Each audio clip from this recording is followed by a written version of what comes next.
Hi, I'm here with Lawrence Katsaris, who's the Technical Support Manager at Metagenics. So, good morning. Hi Madonna, how are you? Good, thank you. So we're here today to talk about dementia and we're going to chat about the risk factors, we're going to talk about sort of genes, we're going to talk about the positive things that are happening in natural health around the world. Yeah, and I think there's been a lot of progress around our understanding of mental health, especially neurodegenerative diseases over the last couple of years. You've got some impressive findings coming out that's showing that this condition isn't really this, our understanding of it hasn't been exactly correct. Yes. And I think it's broadening our understanding of what causes that condition and ultimately what we can do to treat that. So I've actually mentioned to listeners in the past about the research that's happening in California.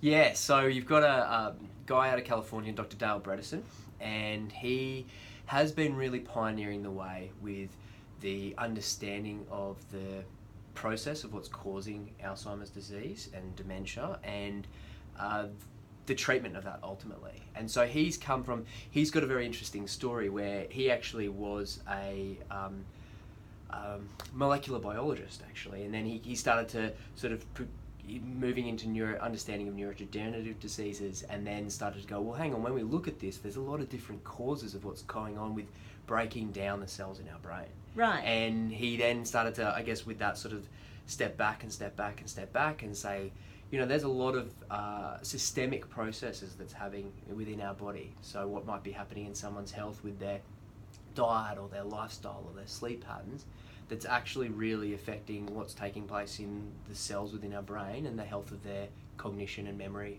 through their later years of their life. Right, so what's he found? So Dr. Dale Bredesen is finding that essentially, Alzheimer's disease is categorised by an increase of a particular plaque known as beta amyloid plaque. Right. A lot of us have probably heard about that, and that we see that high levels of that are what is prevalent in Alzheimer's disease. And that's what the drugs are working at preventing from getting worse. Exactly. That's right. what the drugs are really trying to target. Is we see that with an increase of beta amyloid plaque, you see an increase of breakdown of nerve cells, so neurodegeneration or damage to the brain.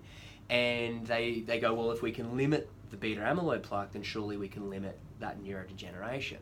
Where what Dr. Bredesen's findings are actually discovering is that beta amyloid plaque actually is functioning as has antimicrobial properties, and so potentially it's actually there trying to break down processes in the brain that you could maybe think about it a little bit like the fire brigade.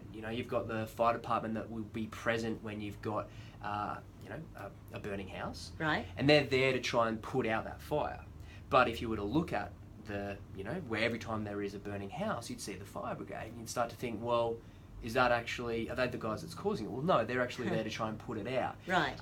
It's like blaming cholesterol as the bad guy. Very much so, yeah. There's a lot more to the process. And so essentially beta amyloid actually is found to be having antimicrobial actions that potentially part of what it's actually doing is trying to help decrease one of those inflammatory insults. And so he's really been showing how inflammation is what's driving Alzheimer's disease. It's an inflammatory condition, and so then when you start to understand that it's really coming from one process within the body, then you've got to step back and say, well, what's driving that inflammation in that individual? Right. Now, what's going on in Mrs. Smith driving her Alzheimer's disease could be very what's different to what's going on in Mr. Robinson driving his Alzheimer's disease. They have the commonalities of inflammation. Yeah. That inflammation is helping to raise beta amyloid plaque, but it could be someone's metabolic health, for instance. It could be because they've got diabetes, right, that's driving inflammation in Mr. Robinson, and maybe in Mrs. Smith, potentially it's her exposure to maybe heavy metals or some kind of toxic compounds, and that could have been what drove her to the process of inflammation. And it's funny, we check for heavy metals, and one of the things I find, people always say, well, where do the heavy metals come from? And I think, well, if your liver isn't detoxifying, then you're going to be building these things up, living on the planet, living in cities. Yeah, totally, Madonna. It's an alarming fact, and it is sad, but it's just the science is there to prove it, is that we are living in a world that's actually toxic now. Yeah. We've released enough toxic compounds into the environment that are recirculating through our waterways and through our air, through our food supplies, that mean that all of us are exposed to it. And you'll see this in individuals, and a study came out sort of recently where they were showing that individuals are exposed to toxins that in their life they've never actually seen, but because maybe from eating particular foods. There was a study that was done in Sydney where they showed that the dust in houses was actually high in heavy metals accumulated from, Oh, wow. you know, whether it's old lead paints in houses or whether it's actually just coming through from the air through exhaust fumes. Right. Like I'd heard that dust had fungus in it a lot of the time. Yeah, You know, can sort do. of can link to things like SIRS. Yeah. Which actually that was something. The different types of dementias and Alzheimer's. So there's some very specific categories. Yeah, so Dr. Bredesen has basically seen that there will be 4 different subtypes of like Alzheimer's or dementia that's taking place. So Yeah. he's seeing that firstly you've got an atrophic subtype, which is where essentially our brain, we've learned over the last couple decades about this process known as neuroplasticity, Right. which is and it became popular, I think, in sort of pop science and in it was in the media, I think, maybe several years ago, where we see that we used to think the brain was static, and then if Right. you damaged it, then there was nothing you could do. And what we've actually learned is that the brain is constantly remodeling itself. And this happens by cells that are known as factors that are known as neurotrophic factors. And basically, that means they're growing neurons, they're growing our nerve cells. And so we constantly have this balance of trying to preen back and sort of, just like you'd preen back your plants to help enhance new growth, Yes. doing the same thing with our neurons. And so we want to have a good balance of these neurotrophic factors to grow new neurons and act like fertilizer to help our brain cells function and grow, as opposed to that preening back. Now, Right. the inflammation we were talking about before, that enhances the preening back and the cell death, where what we want to do is enhance That's the a growth. good way of putting it. Yeah, Yeah. yeah. And we want to enhance the growth of those, the growth factors of the neurotrophic factors within our brain. Right. So in an atrophic dementia, you've actually got a situation where that individual has an imbalance between those. You've also got what he calls, I believe he's like glycolytic or glycotic subtype, which is associated with an individual who's got metabolic syndrome, diabetes, insulin resistance. So this is where we do start to see this association between diabetes and an increased risk of dementia. Right. And it's essentially because what's driving the diabetes ends up then driving the neurodegeneration. Is that partially linked with the waist measurement then? Yeah, so you can be looking at, like, when you're looking at waist circumference of an individual, you're looking at that as being a risk factor for their cardiometabolic disease. Yeah. And so when you start to see that going up, it's because that individual's storing a lot of fat around, around their belly button, around the abdomen. And the body stores fat there from a particular reason, and it stores that there and when you see it there, it's a sign that this person has what's known as insulin resistance, or where the Right. body doesn't respond to insulin, the hormone that helps us utilize glucose. That's what's going on in a diabetic. Yes. But you will also get that process happening in individuals, even before they become diabetic, or individuals who aren't quite diabetic, but that process can still take place. So this one was glycolytic. Yeah, the glycolytic subtype. And so you've also got in there, or the glycotoxic, my bad.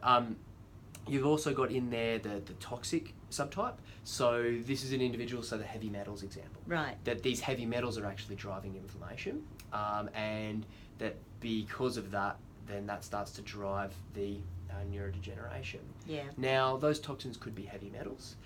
Those toxins can also be molds, for instance, and you mentioned SIRS, leading into this. And SIRS is what's recognised by a guy out of, I believe it's Florida, Dr. Richie Schumacher, who talks about chronic inflammatory response syndrome. Right. This is where someone's exposed to a toxic compound, their body can't metabolize it, and it produces all this inflammation. Yeah. And so then that can actually start to cause this neurodegeneration. Right. So that's a toxic subtype as well.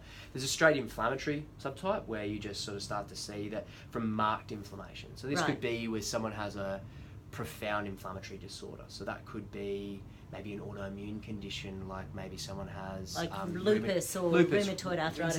Exactly. And then that's what's driving the inflammation there. So we've got the inflammation, we've got the atrophic, we've got the glycotoxic, and then we've got the toxic. Right. Yeah, and so each of those can also have slightly different presentations as well. Like the toxic compound the toxic subtype, can be found in people who have no family history, it kind of just comes on that all of a sudden they're fine, and then within, it could even be within a year, 2 years, all of a sudden their cognition and their memory starts to go downhill really quickly. Where that could be very different to, say, the inflammatory subtype, which would typically be associated with a family history. Maybe parents, grandparents may have sort of had that, had dementia. You can find that the glycotoxic subtype can come on with individuals where they may feel like everything could be okay. They don't necessarily notice it themselves as much, but the people around them will notice it, and that can also be the same for the toxic subtype as well, where it's the partner, it's the family that says, "Oh, mum, dad, we've driven there, all the time. We've driven to the friend's place. How, you're not remembering that." Yeah. They mightn't recognise that those symptoms are presenting. Yeah, I find it's often menopausal women who notice their memories worse than men. Men don't tend to notice it as much. Well, I find. Yeah, we're not as perceptive as the women. I'll admit that. Yeah, and it's funny that you mentioned the menopausal women, because that hormonal imbalance is a factor that can be contributing to the inflammation, and that's where women are at a slightly higher risk of Alzheimer's disease than men. And it's because of the transition in the later part of their lives where estrogen decreases, and that predisposes them to an inflammatory state. Menopause is inflammatory. Exactly. And then that's where we start to see, that other associations of increased risk of osteoporosis, because of it's the same thing of inflammation causing an imbalance of the remodeling of bone and the breakdown of bone, just the same as what's taking place in our brain is the remodeling of the brain or the breakdown of the brain. Yeah. Cool. We'll take a break there and we'll be back in a moment. Great.